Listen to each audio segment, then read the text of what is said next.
Today's video, we're going to be checking out the brand new Mattel Justice League basic figures as we have a look at the Caped Crusader Batman.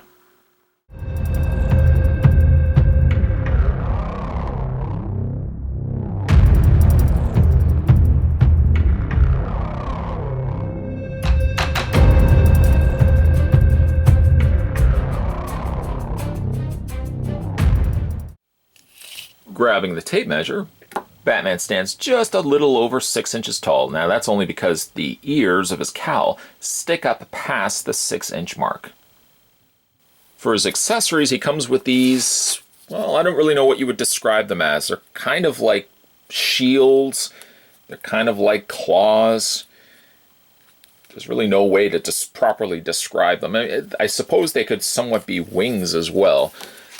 You can attach them to Batman's hands, just open up his grip there, and they just kind of snap in place. They don't really do anything. They could be bat shovels, they could be giant flippers for pizzas, I don't know. But I will say, like, the coloring is nice. It's kind of like a caramel, sort of light brown sort of color, which actually goes perfectly with his utility belt. I get kids have to have accessories with their figures. They probably could have come up with something a little bit more creative for Batman other than these. But for what they are, I suppose they're not terrible. They could be a whole lot worse. Just doing some comparisons though. There is the Batman that we already had a look at, or currently having a look at. And here's the Superman that we just had a look at. For some strange reason, again, for these basic figures, they feel the need to grossly overproportion their limbs. Like their legs are these giant stumps which have really no definition to them whatsoever. They're short, they're stumpy, really from like the waist up. They're perfectly fine figures, but there's something about the lower waist, from the waist down, that their legs are these chunky little stumps.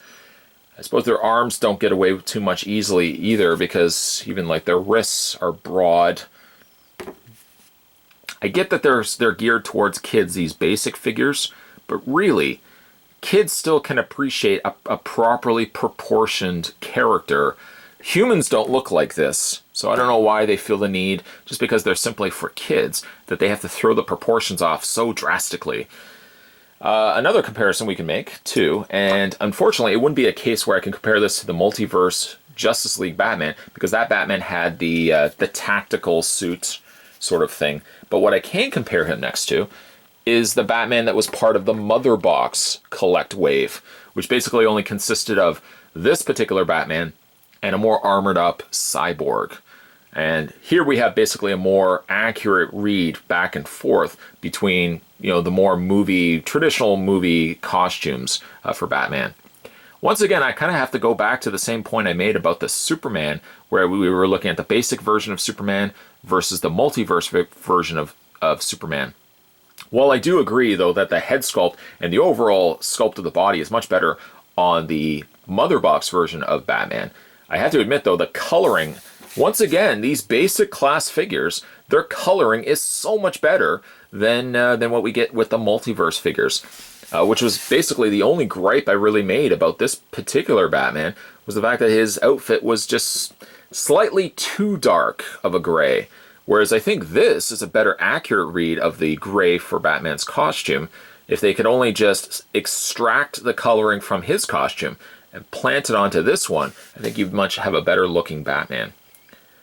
At least I could say, though, that it's a more accurate coloring than what we got with the Batman v Superman Batman, which again had this weird silvery white sort of color scheme. At least this is a more accurate, once again, an accurate read to Batman in the movie. Once again, they've gone to a felt cape, which is a nice touch, rather than going with that horrible fruit roll-up plastic cape. My God, those were terrible. This is a much more accurate and much more enjoyable cape. It's soft, it's pliable, it flows. If you have Batman out in the windy day, at least it will flow a little bit better. And it doesn't feel like something that's going to wrinkle, unlike the plastic capes that came with the Batman v Superman figures. That's the one thing that I think this figure could have also been fixed on, is giving him this particular cape. I get that they were trying to go with more leather feel, but as you can see, it still is like rolled up at the bottom.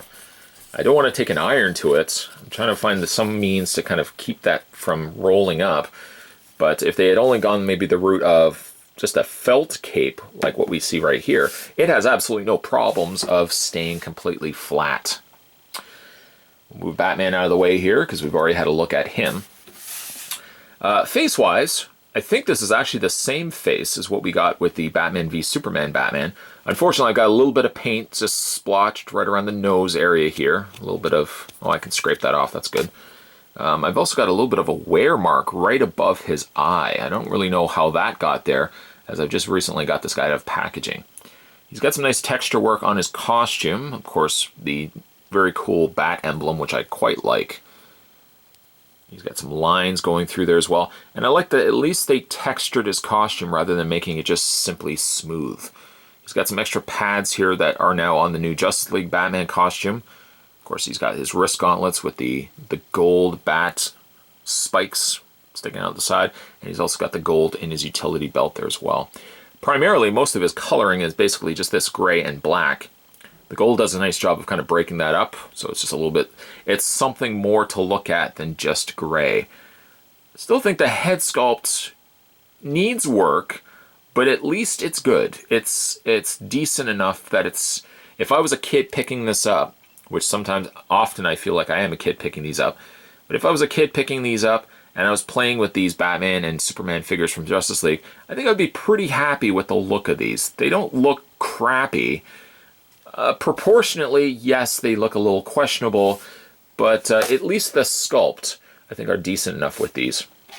They really don't need accessories. I mean, of course, you get these little bat shovel pizza flippers, I don't know what you would want to call them. You really don't do anything with the Batman, but I mean, I guess he could have come with a grapnel gun or something like that, but I guess kids love giant these.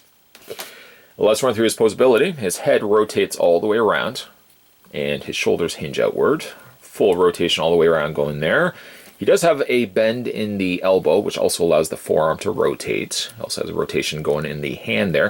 And really, you do get a little bit of a hinge. There's a little hinge right there on the hand. The waist does swivel all the way around if you wanted to. That would technically paralyze Batman, but you can rotate his waist all the way around. And here, unfortunately, because these are basic figures, this is all their legs can really do. Forward and back, no splits. But a couple of viewers made a valid point really as well. They're not going to make these superposable because then that would detract away from people wanting to pick up the multiverse figures. I still think there would be a market for multiverse figures because you're really getting then the collect and connect figure piece. And you get a little bit more in the way of sculpt, I think, better than these ones. A hinge outward certainly would have helped a long way for these figures. At least you got the hinge in the knee, and you got the rotation in the foot. They are technically, they're peg holes on the undersides of their feet. I don't really understand why they do that. I mean, they don't come with a display stand. The figures technically stand perfectly fine on their own. I really don't necessarily think that you need a display stand. Unless Batman actually uses these weapons in the movie, to which basically everything I said during this review that made fun of them, I would feel a little bit like I've got egg on my face. I think it's very unlikely that these weapons will ever make any light of day during the Justice League movie or any future Batman movies. I think it's an unnecessary accessory. They didn't really have to throw in anything like this for Batman, but I get the idea that for a basic class figure, kids like a little extra something. These little extra somethings turn out to be a little bit more laughable, but I get the fact that they have to throw in something.